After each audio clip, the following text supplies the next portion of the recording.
Qu'est-ce que signifie le leadership pour toi? Comment tu le définirais? Est-ce qu'il n'est pas associé à des choses négatives? En fait, récemment, j'ai donné un cours dans le programme Leadership Naturel de l'école d'expression. Et je me suis rendu compte qu'une élève, par exemple, on va l'appeler Charlotte, regardez son anonymat, m'a partagé que pour elle, le leadership, ça voulait dire être autoritaire, être arrogant, parfois être violent, se sentir supérieur aux autres.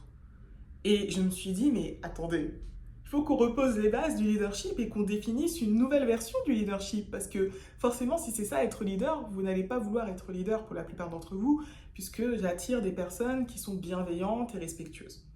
C'est pour ça que dans cette vidéo, je vais te donner 3 techniques d'expression que tu pourras appliquer dès maintenant pour parler avec, bien parler, hein, mais avec leadership et élégance. Parce qu'il faut arrêter de lier leadership et violence et que ça soit enfin lié à la politesse et à l'harmonie sociale. Donc, on est parti et je commence par te souhaiter la bienvenue à l'école d'expression, mon retour sur ma chaîne si tu connais déjà. Je suis Jennifer Teleb, je suis la fondatrice et la directrice de cette école qui forme les ambitieux à mieux s'exprimer à l'oral et à l'écrit pour s'épanouir et réussir. Et en lien avec la thématique du jour, donc l'assurance, l'assertivité et le leadership, si tu veux aller plus loin et commencer ta formation et tes progrès, je t'invite à t'inscrire à notre masterclass gratuite sur ce thème, s'exprimer avec leadership, et tu trouveras le lien juste en dessous de cette vidéo dans la barre d'informations. Tu découvriras notamment les 3 étapes qui te permettront de passer d'un manque d'assurance à une confiance et plus de légitimité et de crédibilité. On est parti. On est parti pour la première technique qui va, je pense, à contre-courant de toute notre vision du leadership. C'est d'écouter attentivement au lieu d'interrompre. Et encore une fois, quand je présente toutes ces choses-là dans ces cours, dans ces vidéos et dans les programmes de l'école, je ne suis pas parfaite. Je m'exprime très bien, je maîtrise la plupart des compétences que je vous enseigne. Enfin non, je les maîtrise toutes. Et il y en a certaines que je maîtrise, on va dire, 99,9% du temps. Et d'autres, ça va être plus du 80%. Et j'ai une très bonne écoute active, mais il m'arrive, en étant prise dans le feu du leadership, dans le feu d'un certain leadership un peu peut-être pas violent, je dirais pas ça, mais un peu trop puissant, qui prend un peu trop de place, il m'arrive parfois d'interrompre, de parler plus fort que les autres, de parler avec plus de force que les autres. Et ça peut être utile dans certains cadres, mais pas tout le temps, pas quand on est en recherche d'harmonie sociale et qu'on veut développer une posture plus élégante. Donc ce que je vous dis là, je me le dis aussi, même si je sais faire les deux, et c'est important de savoir faire les deux, et de ne pas être limité que dans j'écoute. Mais l'écoute active n'est pas l'écoute passive déjà. Un leader écoute son environnement pour le prendre en compte. On parle souvent du leadership comme d'une personne qui va être suivie, comme si c'était les autres qui étaient à son service, alors qu'un vrai leader est au service de la communauté qu'il guide et des gens qui l'écoutent. C'est vraiment important de comprendre cela. Et donc, si vous voulez être utile aux autres, il va falloir les écouter. Et l'écoute active dans une conversation, ça se passe comment concrètement? Vous allez avoir une personne en face de vous, ou des personnes en face de vous, et vous allez déjà les écouter. Et donc, dans votre corps, il faut que vous soyez dans une disposition d'écoute. Et l'écoute, c'est une compétence qui se développe par la pratique, par l'intention d'écouter ce que la personne dit et de vraiment comprendre l'autre. Donc ça, c'est déjà une première étape, l'intention d'écouter et de comprendre l'autre, de comprendre ce que la personne veut dire et au-delà, quel peut être son besoin. Ça, c'est un élément important. Pour développer cette écoute dans votre posture, vous pouvez commencer par avoir un vrai contact visuel avec la personne. Le regard, c'est le signal qu'on envoie à l'autre pour montrer qu'on l'écoute vraiment.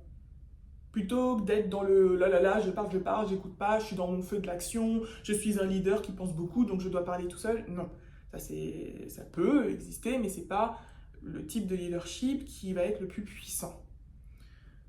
Donc ça, c'est un élément important.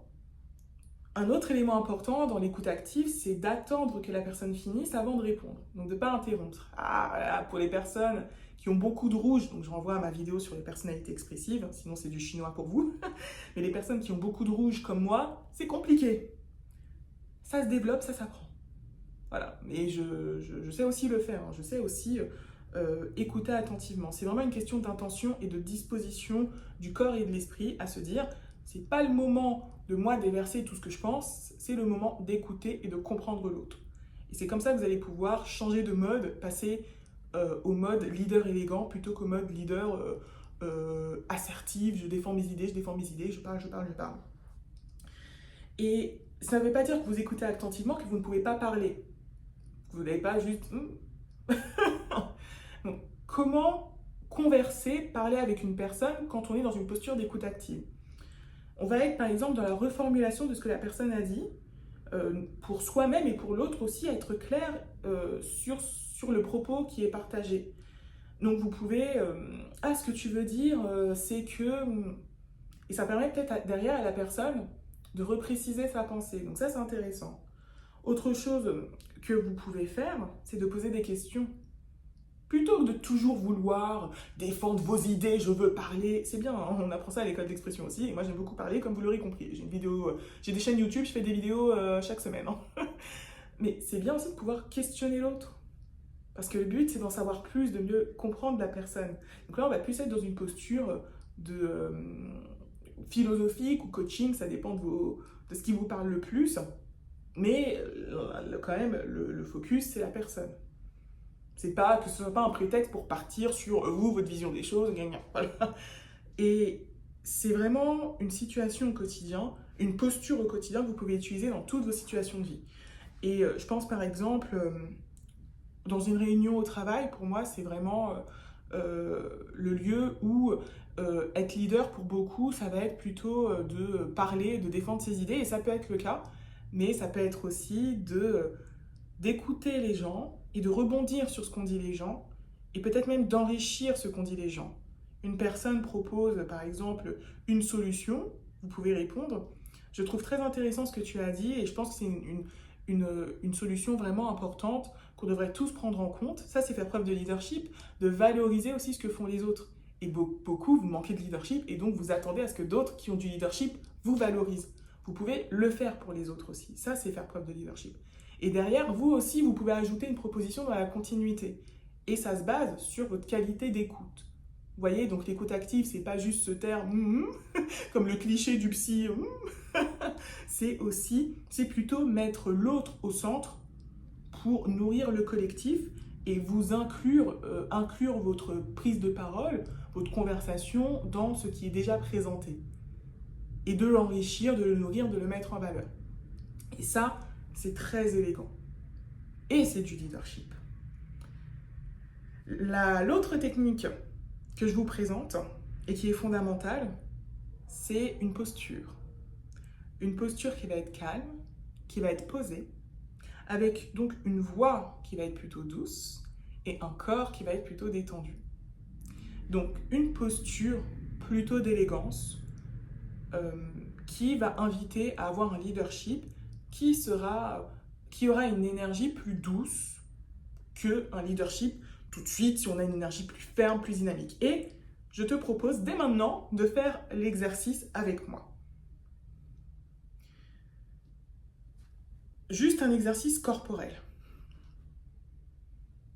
Mets-toi dans une posture de leadership en force. De leadership en force. Voilà ce qu'il faudrait faire. Donc, c'est la phrase que je te propose. Donc, tu vas parler avec plus de force. Donc, je ne suis pas la plus rouge, celle qui a le plus de leadership en force, mais j'en ai quand même. En plus, en vrai, parce que là, vous me voyez en vidéo, mais en vrai, je suis encore plus imposante. Moi, je suis 1m80 et tout, j'ai une carrure. Hein. Et j'ai une voix en plus grave et tout. Là, en vidéo, il y a des changements sur ma voix. Donc, je trouve que j'ai l'air plus douce en vidéo, là. Bref. Mais voilà, mettez-vous dans cette posture de leadership en force. Voilà ce qu'il faudrait faire, en prononçant cette phrase. Voilà ce qu'il faudrait faire. Voilà ce qu'il faudrait faire. Vous voyez que mon regard, il est un peu dans l'attaque, là. Mon dos, il est vertical. Je suis un peu dans le... Voilà. Voilà ce qu'il faudrait faire. Voilà ce qu'il faudrait faire. Là, on a un ton plus sec, une voix qui se projette plus. Et c'est bien aussi de parler avec cette énergie-là, mais c'est une énergie qui n'est pas la plus élégante. L'élégance, c'est lié aussi à un relâchement. Et donc là, je t'invite maintenant à faire attention à ta respiration, à être beaucoup plus fluide au niveau de ta respiration, à détendre le dos, avoir plus de mobilité. Vous voyez l'élégance, on peut avoir une élégance plus rigide aussi. Et là, on va être dans une élégance qui va être plus détendue. Alors, on peut regarder une certaine verticalité, je vais commencer à me mettre comme ça. On va garder une certaine verticalité, mais une élégance plus détendue. On va... N'hésitez pas à bouger votre visage pour détendre votre visage. Voilà. On est dans une posture plus apaisée. Et c'est cette posture-là qui va permettre de créer en fait un équilibre dans votre énergie de leadership entre la fermeté de votre message et votre posture calme. C'est pas évident tout ce que je vous dis, hein. Donc ça se pratique et dans la vie on a des occasions tous les jours. Si vous parlez à d'autres humains, vous avez tous les jours des occasions de vous entraîner. Donc pas d'excuses. Après, au sein de l'école d'expression, vous en avez encore plus, hein, si vous rejoignez le programme Leadership Naturel. Mais vous en avez déjà dans votre vie. Donc appliquez les techniques que je vous donne, hein. Et ça va être important quand vous parlez de faire attention à ne pas avoir le souffle coupé. Parce que souvent, quand on parle avec trop de force et tout, on a la poitrine ici, on a le souffle coupé et ça accentue la tension qu'on peut ressentir et donc notre expression qui sera prise comme plus, qui sera perçue, reçue comme un peu plus cash, mais un mauvais cash, un ton peut-être même parfois un peu autoritaire, directif, quelque chose de désagréable. Et c'est intéressant en fait d'apprendre à naviguer entre ces énergies et d'apprendre à passer du directif, plus cash, plus sévère peut-être, au plus détendu, mais qui reste vertical, qui reste poli, voilà, mais qui est plus élégant, avec plus de détachement, de finesse en fait, c'est ça. C'est-à-dire que votre fermeté, quand vous avez cette posture-là, votre fermeté, elle ne va pas forcément se sentir en bloc à la fois dans votre discours et dans votre posture, ça va être plus fin. Et le leadership élégant, le leadership quand il est concilié à l'élégance, il comprend en fait qu'il n'a pas besoin de tout mettre, d'être tout en bloc pour être efficace. C'est la métaphore de la main de fer dans un gant de velours. Vous pouvez avoir un discours et à l'intérieur de vous une intention qui sera très claire, très ferme, mais ce n'est pas pour autant que vous devez aussi avoir un gant en fer. Vous pouvez avoir un gant de velours. Et le gant de velours, ce sera votre posture qui gardera une certaine détente, une certaine élégance, une douceur, une agréabilité. Et encore une fois, c'est quand vous voulez mixer leadership et élégance. Parfois, moi j'estime que c'est bien d'avoir la main de fer dans un gant de fer. Mais voilà, vous vous rendez bien compte qu'au quotidien, c'est pas forcément pertinent tous les jours. Et ce sera à vous de juger des situations. La technique suivante, là vous allez l'apprécier. On va parler de vocabulaire. Je sais que vous aimez bien le vocabulaire. Vous aimez bien les mots soutenus. On va parler de ça. La troisième technique, c'est, après l'écoute active donc, et la posture calme et élégante, c'est d'adopter un vocabulaire respectueux. Et oui, c'est important quand on affirme ses idées, quand on affirme sa vision des choses, quand on veut influencer les gens, d'aussi coupler cela à un certain niveau de respect qui va se manifester par les mots que vous allez utiliser. Parce que parfois, quand on est pris par nos idées, quand on est pris par la direction dans laquelle on veut mener le groupe, on peut parfois tomber dans un certain autoritarisme dans notre expression et ça aura un effet contre-productif parce que les gens ne vont pas vouloir vous suivre. Parce que vous allez avoir une énergie un peu de tyran. Et encore une fois, c'est humain de tomber là-dedans. Nous sommes dans une progression, donc ne vous jugez pas trop négativement. On est tous en chemin d'apprentissage là-dedans. Et la première étape, pour développer un vocabulaire plus respectueux, ça va être d'essayer d'éviter les expressions un peu d'accusation, culpabilisantes. Tu dois, il faut. Alors, c'est vraiment pas évident si vous avez ce biais. Mais ça va permettre à votre expression d'être plus élégante si les gens ne se sentent pas... voilà, si les gens ne se sentent pas un peu menés à la baguette comme des pantins. Parce que vous leur dites, il faut faire ci, il faut faire ça. C'est plus élégant si vous utilisez plutôt des formules de demande ou des formules de pourriez-vous. J'ai fait des vidéos, vous allez en voir aussi sur ce sujet dans les prochains jours, vous en avez déjà vu, voilà. Donc n'hésitez pas à noter ces expressions-là, les expressions de mots soutenus. Mais ça va être très important d'utiliser ce type d'expression-là si vous voulez gagner en élégance, en demandant à certaines personnes d'agir d'une certaine façon. C'est pas évident encore une fois, mais avec de la conscience, vous verrez que vous pouvez transformer très rapidement votre expression. Ça peut être du jour au lendemain. Un autre élément important dans la technique du vocabulaire respectueux, c'est d'utiliser des formules de compréhension. Ce propos est intéressant, ce propos est passionnant. C'est une réflexion très intelligente que tu as. Donc là, j'utilise une formule un peu soutenue, peut-être plus pour le monde professionnel, mais dans votre vocabulaire, utilisez la compréhension. Donc on utilisait au début la compréhension d'un point de vue de l'écoute. Là, on l'utilise dans l'expression de nos idées. Ce n'est pas parce que vous présentez vos idées que vous ne pouvez pas inclure celles des autres. Ou que c'est pas parce que vous êtes en désaccord avec quelqu'un que vous ne pouvez pas reconnaître qu'il y a des points de vue intéressants dans ce que la personne dit. Ou que même si ça ne correspond pas à vos valeurs, vous respectez ce que la personne dit. Donc ça, c'est intéressant. Je respecte ce point de vue. Je respecte cette vision du sujet, du propos, du débat. Je n'avais jamais vu le débat sous cet angle.